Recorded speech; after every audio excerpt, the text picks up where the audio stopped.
കഴിഞ്ഞ ഒരാഴ്ചയായിട്ട് നല്ല പനി പിടിച്ച് കിടപ്പിലായിരുന്നു. കഴിഞ്ഞ ആഴ്ച പാലക്കാട്ടേക്കൊരു യാത്രയുണ്ടായിരുന്നു. രാത്രി ട്രെയിനിലാണ് പോയത്. അടുത്ത ദിവസം അവിടുത്തെ പ്രോഗ്രാം, അത് കഴിഞ്ഞിട്ട് അടുത്ത ദിവസം ആ ദിവസം തന്നെ ഇങ്ങോട്ട് യാത്ര. എന്തായാലും ആ യാത്ര കഴിഞ്ഞ് വന്നപ്പോൾ എന്നോടൊപ്പം നല്ലൊരു പനിയും കൂട്ടിനുണ്ടായിരുന്നു. പനി തുടങ്ങി ആദ്യത്തെ ദിവസം തന്നെ ഹോസ്പിറ്റലിൽ പോയി മരുന്നൊക്കെ മേടിച്ച് കഴിച്ചുവെങ്കിലും അത് കുറഞ്ഞില്ല. വീണ്ടും കൂടിക്കൂടി വന്നു. കഴിഞ്ഞ 2 ദിവസം പൂർണ്ണമായി റെസ്റ്റായിരുന്നു. ഇന്നലെ രാത്രി വീണ്ടും ഹോസ്പിറ്റലിൽ പോയി ഇഞ്ചക്ഷനൊക്കെ എടുത്തു കഴിഞ്ഞപ്പോഴാണ് ചെറിയൊരാശ്വാസം ഫീൽ ചെയ്യാൻ തുടങ്ങിയത്. 2-3 ദിവസമായിട്ട് വീട്ടിലങ്ങനെ ആഹാരമൊന്നും ഉണ്ടാക്കുന്നില്ല, എല്ലാം പുറത്തുനിന്നും ഒക്കെയാണ്.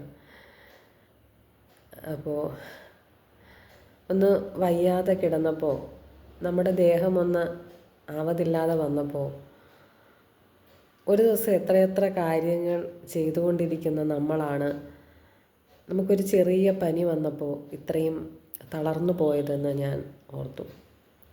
ഒരു ചെറിയ പനി വന്നാൽ മതി, നമ്മുടെ എല്ലാ മിടുക്കുകളും കഴിവുകളും ഒക്കെ അവിടെ അവസാനിക്കും.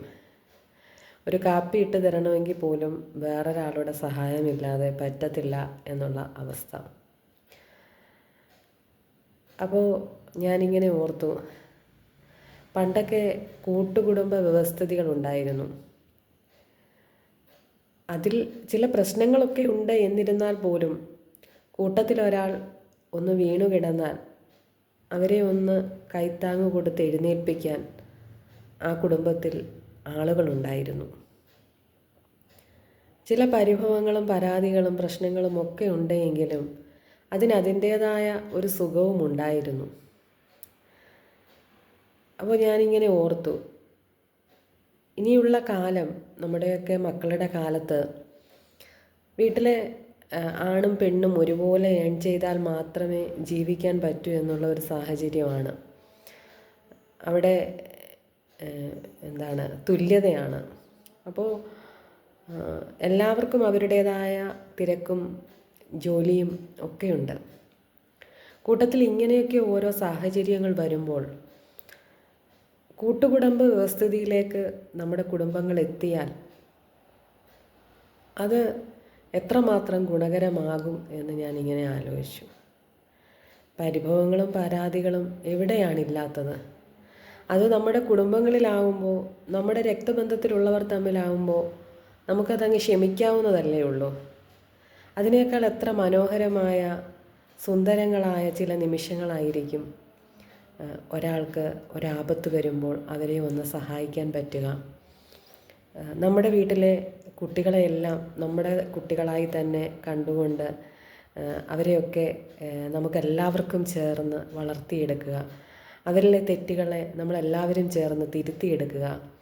ഇങ്ങനെയൊക്കെയുള്ള ഒരു നല്ല കാലം വന്നിരുന്നെങ്കിൽ, അങ്ങനെ ഒരു കൂട്ടുകുടുംബ സമ്പ്രദായത്തിലേക്ക് ഇനിയുള്ള തലമുറയ്ക്ക് താല്പര്യമുണ്ടാകുമോ?